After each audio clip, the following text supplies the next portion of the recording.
Merci. Salut. Salut, merci Kenny. Allez, je fais comme tout le monde. Je suis touché. Déjà, c'est la première chose. Prendre la parole après ces si beaux intervenants, c'est juste magnifique. Vous êtes si impliqués, si concernés, que je suis touché. Je suis fier de faire partie de votre monde. Je salue particulièrement Valou, ma Valou. Tu m'as touché, vraiment fortement tu m'as touché. Et je sais que tu n'es pas du tout objective dans ce que tu dis, mais tu m'as franchement touché.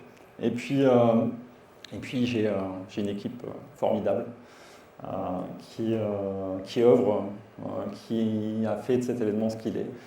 Tous les jours, ils sont là, ils sont autonomes, ils font plein de choses géniales. Qu'est-ce que je peux vous dire? Avec qui tu vas sauver la planète? Voilà. Bon, allez, je vous présente le projet Toutila. Toutila, c'est tout pour l'habitat. Et je le souhaite dans 2 ans. Toutila, tout pour l'habitat éco-responsable. Le secteur du bâtiment, ça représente 23% des gaz à effet de serre. C'est 40% de la pollution de l'eau.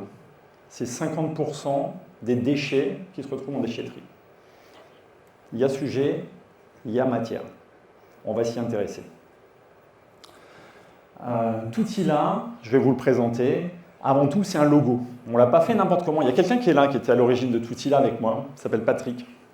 Il était dans un parti au tout début, il est un peu sorti du lot, mais il y était, et on a travaillé ce logo-là ensemble. Dans Toutila, il y a outils. Outils, c'est pour servir. C'est pour aider à. Ça a toujours été mon concept, je pense qu'on est à disposition. On est là pour rendre service, on est là pour faire en sorte que les gens ne se fassent pas mal. L'outil sert à ça. Il y a, si vous voulez bien revenir sur la slide précédente, un logo infini sur le tout. Et l'idée, c'est qu'on est agile, on va s'adapter. Peut-être qu'on va commencer quelque chose à un moment donné, puis si ça ne marche pas, on reviendra en arrière et on fera autre chose. L'idée, c'est qu'il n'y a pas de limite. On est nos limites. Dans Toutila, il y a île. On n'oublie pas d'où on vient. On vient des îles. C'est un projet guadeloupéen. Tiens, ça a du sens pour moi. C'est quelque chose auquel j'attache vraiment beaucoup d'importance. Toutila, ça a une consonance, tout est là. En français, on voit ce que ça veut dire, mais en créole aussi. En créole guadeloupéen, en créole martiniquais, en créole guyanais, en créole réunionnais. Toutila, c'est tout est là. Et puis, dans l'usage courant, et là vous allez le découvrir, on utilise Toutila tout le temps. Mais j'utilise cet outil-là quand j'ai besoin de faire ça. Cet outil-là, je l'utilise pour faire ça. Donc, on peut retrouver le nom Toutila à plein d'endroits différents. Voilà. C'était pour la présentation sur le logo. On l'a travaillé avec Patrick. On a mis beaucoup de temps. Et puis, quand il est sorti, on s'est dit « Ah, c'est celui-là ». Et c'est à partir de là qu'on va construire le concept. Le concept Toutila, c'est un concept unique et différenciant. On associe d'un côté une marketplace, du négoce, et de l'autre côté, une offre très ciblée de services localement, d'architecture, des matériaux de construction et des travaux. Alors une marketplace, c'est quoi? Une marketplace, c'est une galerie marchande sur le web. C'est Destreland ou Milinis en ligne. C'est des marchands locaux, il y en a certains ici qui sont présents sur la marketplace, qui proposent leurs produits. Alors, pourquoi réunir des marchands sur une marketplace? Je pourrais vous dire dans ces cas-là, pourquoi créer des centres commerciaux? La réalité, c'est que notre marché est très petit. On a une zone de chalandise qui est très faible. Les projets pure player site web ne fonctionnent pas, ou très peu. J'ai eu le privilège d'en avoir un, Pneugom, il n'y en a vraiment pas beaucoup qui fonctionnent. Cet outil-là, cette marketplace, cet outil-là, on y revient, c'est un outil pour mutualiser, pour donner accès à tout le monde au marché du web, à un nouveau canal de distribution à moindre coût. Et ça, c'est la partie marketplace. Voilà ce qu'est une marketplace. Donc notre idée, c'est de devenir le Amazon des DOM pour l'habitat en associant tous les marchands locaux. La deuxième partie du projet, c'est les offres de services. Elles sont là pour mailler le terrain. Moi, je vais être au plus proche de mes clients. Je ne fais pas du web de loin, je fais du web de près. Et si on est proche des clients, on va pouvoir être prescripteur de solutions écologiques lorsqu'ils vont faire de la rénovation d'habitat. Et c'est pour ça qu'on a lancé une offre, l'offre All-in-One. Alors, je vous la fais courte. Vous achetez un appartement, vous le louez en location saisonnière, statut LMNP, on a tous envie de défiscaliser un peu. Vous avez passé 2-3 heures avec Priscilla, qui a fait la décoration de l'ensemble des pièces ici et derrière aussi, et que je remercie infiniment. Vous avez passé quelques heures avec elle et elle va définir d'un concept avec vous. Elle va choisir une ambiance pour votre appartement en rénovation. On va faire une shopping list, on va définir le mobilier, le matériel. Et puis quand ça va être validé, vous allez nous donner les clés. Puis là, les clés, on va les donner à Jérôme. Puis Jérôme, il va gérer le chantier. Et puis 2 mois après, vous allez récupérer votre appartement entièrement rénové, mis aux normes, avec des produits et des solutions éco-responsables à l'intérieur. Non seulement les travaux seront faits, le mobilier sera installé, on aura mis l'électroménager, on aura mis les meubles, on aura mis les casseroles dans les tiroirs, on aura même fait les lits, on aura allumé les bougies. Le seul truc qu'on ne fera pas, c'est le repas. On pourra même mettre votre bien en ligne pour vous sur des sites de location saisonnière et en assurer la conciergerie. C'est le programme All-in-One, localement implanté. On se dit, voilà, on fait tout pour vous. On est au service. C'est la promesse cet outil-là, c'est notre offre marketing. C'est pour être au plus proche de vous, au plus proche de nos clients. Il y a une autre raison aussi. 50% du budget d'un chantier de rénovation, ce sont des matériaux. Et qui vend les matériaux? La marketplace. On a bouclé la boucle. On a un système qui est très synergique, qui est très intéressant financièrement. Alors nous ici, je ne sais pas combien on doit être une centaine, je pense. Je vous remercie déjà d'être venu. Ça fait plaisir, ça veut dire que vous avez fait un pas vers l'éco-responsabilité. Enfin, en tout cas, vous êtes ouvert à l'idée de changer les choses. Vous êtes soit des chefs d'entreprise, soit des acteurs de la société civile. Et on a tous un point commun. On est tous ballottés. Ballottés dans un océan d'incertitudes. On aimerait être sûr que les choix que nous faisons sont les bons. Mais on ne sait pas. On aimerait, par exemple, pour nos entreprises, nos administrations, nos services, que nos actions soient empreintes d'une efficacité, d'une efficience totale, que nous contribuions à l'amélioration de notre environnement. Nous aimerions, en termes managériels, tout simplement, que nos salariés soient heureux, qu'ils s'épanouissent dans leur travail, par leur travail. On aimerait que les produits et services que nous proposons à nos clients soient dans leur intérêt, que nous ne les poussions pas systématiquement à la surconsommation. Donc on est ballotté. Et ce ballottement, moi je le comprends, ça fait 26 ans que je suis chef d'entreprise, je le vis au quotidien. Parce qu'on ballotte, parce qu'on a l'impérieuse nécessité de pérenniser nos entreprises.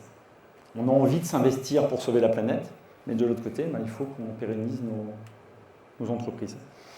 Nos actes au quotidien deviennent des sources. On veut que nos actes au quotidien deviennent des sources de rentabilité. Et c'est là où on doit inverser le paradigme.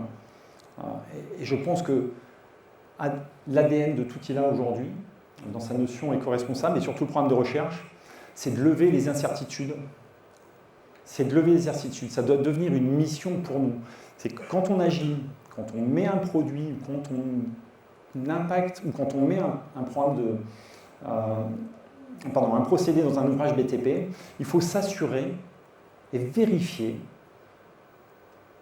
qu'il contribue réellement à avoir un impact moindre pour la planète. Et c'est là où on doit travailler pour que ce ballottement s'efface, pour qu'il s'annule et pour que nous fassions enfin les bons choix. Tu m'as perdu là. Sur la fin, Je t'ai perdu. Tu m'as perdu. Je t'ai perdu. Programme de recherche. J'ai bien compris le début, j'ai bien suivi ton interaction, mais la partie programme de recherche. Alors, concrètement, c'est quoi? Le programme de recherche. L'éco-responsabilité. Celui qui nous a donné le statut de jeune entreprise innovante et que nous lançons ce soir, c'est un travail sur la donnée. Aujourd'hui, je vous disais, on ballotte d'incertitudes. Moi, ce que j'ai envie pour mes clients, c'est qu'ils sachent et que je puisse leur dire, voilà, ce produit-là, vous pouvez l'utiliser parce qu'il est réellement éco-responsable. Moi, quand j'achète un produit aujourd'hui, je ne sais pas s'il est éco-responsable ou pas. On me dit certaines choses, on peut avoir des notions. Peut-être que les personnes qui sont sachantes peuvent le savoir. Moi, ce que je voudrais, c'est que tout le monde le sache, mes clients y compris. Concrètement, ça fonctionne comment? C'est ça l'idée, parce que là, Alors, je me perds. Est-ce qu'on lance une petite vidéo qui montrerait ce que pourrait être un exemple concret? Moi, j'aime voir pourquoi. Allez, vas-y, lançons.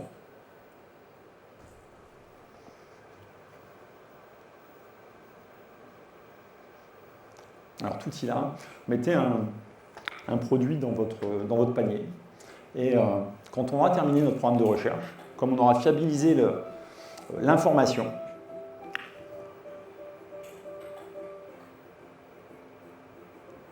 ça, c'est Service Marketing qui a fait un petit truc pour Samy. Donc voilà, on choisit un produit, on le met dans le panier. Aujourd'hui, vous ne savez pas votre impact éco-responsable. À terme, on aura une évaluation des produits réellement éco-responsables. On pourrait définir d'acheter un produit, mais si on a trouvé des produits moins impactants pour la planète, on vous les proposera. Vous serez libre de les acheter. Vous serez libre de suivre nos conseils ou libre d'acheter le produit que vous souhaitiez. Mais ce qui est sûr, c'est que vous achèterez en connaissance de cause. Et c'est tout l'objet du programme de recherche. C'est de fiabiliser, c'est d'assurer la véridicité de l'impact carbone des produits que nous importons pour l'habitat. C'est l'objet du programme de recherche. Et je remercie infiniment l'équipe de com, Stéphanie et Judith, pour ce petit montage qui est très très explicite d'une des choses que ça va générer par la suite. Pour arriver à ça, c'est un travail de recherche. Hein. Nous, ça fait 4 ans qu'on rentre des fiches produits. Je peux vous dire que c'est long. Hein. Si en plus on doit rentrer les paramètres réels qui s'inscrivent dans l'éco-responsabilité des produits, on se retrouve à devoir intégrer où est-ce que le produit a été fabriqué, la traçabilité, quelles sont les normes RSE de l'entreprise, quel est le mode de transport qui a été utilisé, est-ce que la production est faite à base d'énergie renouvelable, est-ce qu'on a dans notre pays des structures pour recycler les produits qu'on importe? Quand on voit le nombre de paramètres qu'il faut donner, on sort du domaine de l'entreprise. Là, on s'adresse à des gens qui savent, des chercheurs. C'est pour ça qu'on noue des partenariats aujourd'hui avec l'Université des Antilles. Il faut savoir qu'il y a un laboratoire d'intelligence artificielle qui existe. Et donc on est en contact avec eux pour qu'ils puissent nous appuyer, qu'on concatène l'ensemble de ces données et qu'on puisse identifier réellement, qu'on sorte à terme des algorithmes qui vont nous permettre de valider la réalité d'impact des produits qu'on importe et de pouvoir proposer ceux qui vont bien.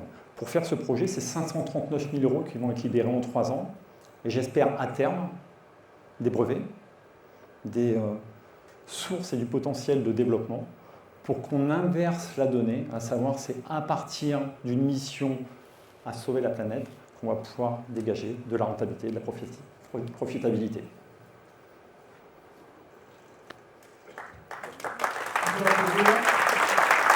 Merci. Merci Francis pour ces propos. Oui, j'ai une petite mention spéciale pour Philippe Poggi, qui nous a accompagnés depuis 8 mois sur le projet. Qui est alors, Philippe. Elle s'occupe de tout ce qui est recherche, pour l'État, ici, et nous a aiguillés dans la manière de présenter le projet, de pouvoir comprendre quelles étaient les problématiques qu'on allait rencontrer, parce qu'en fait, l'idée de ce soir, c'est aussi l'union de l'entreprise et de l'université, du monde de la recherche, et on a du mal à communiquer entre nous. Philippe a su poser les mots, a su me faire montrer les personnes, et on a su échanger pour construire le projet, l'amener aujourd'hui à une réalité, pour que tout ILA, tout pour l'habitat, devienne tout ILA, tout pour l'habitat éco-responsable.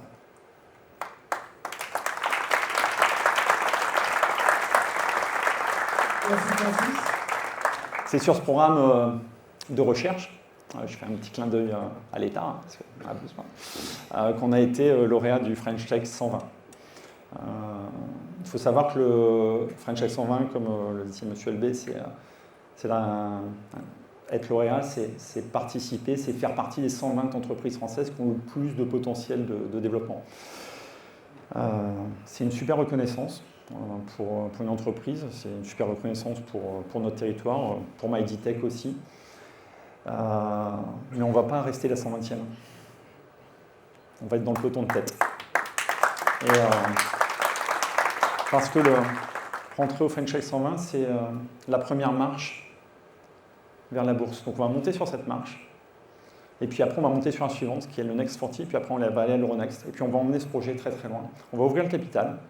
La nouveauté du French Tech 120 nous donne de la visibilité. Il faut en profiter, il faut surfer sur la vague. Je suis appelé quasiment tous les jours par des investisseurs, plutôt parisiens, qui voudraient bien entrer au capital ou me présenter, ou des cabinets d'affaires qui voudraient me présenter des investisseurs qui veulent monter au capital. Mais je veux que tout ILA soit et reste un projet guadeloupéen. Ce projet a un potentiel de croissance énorme. Si on le maîtrise bien, ça va juste être génial. Mais je voudrais que cette croissance et le bénéfice de cette croissance profite à la Guadeloupe. Je veux que vous, à mes côtés, vous portiez ce projet. Je veux que nous, ensemble, nous portions ce projet guadeloupéen à l'échelle de la Caraïbe. Je voudrais que nous, ensemble, nous portions ce projet guadeloupéen à l'échelle nationale. Je voudrais que nous, ensemble, nous portions ce projet à l'échelle internationale. Si vous entrez en capital de tout ILA, si certains d'entre vous le souhaitent, c'est l'assurance d'un fort potentiel de rentabilité. Ça va être du boulot, hein. Je ne dis pas que ça va être facile. On aura par contre de nombreuses opportunités, on va déposer des brevets. Je vous ai montré un applicatif de ce que ça peut être sur un marketplace. Il y en a plein d'autres. Je ne sais pas si vous avez vu, il y avait quelques programmes qui étaient grisés. Je ne peux pas tout vous révéler maintenant. Mais ce qui est sûr, c'est qu'on actera au plus proche de nos clients pour réduire l'impact carbone de nos actions. Ensemble, nous allons relever le défi anthropocène pour l'habitat. On peut applaudir. Merci à vous. Merci.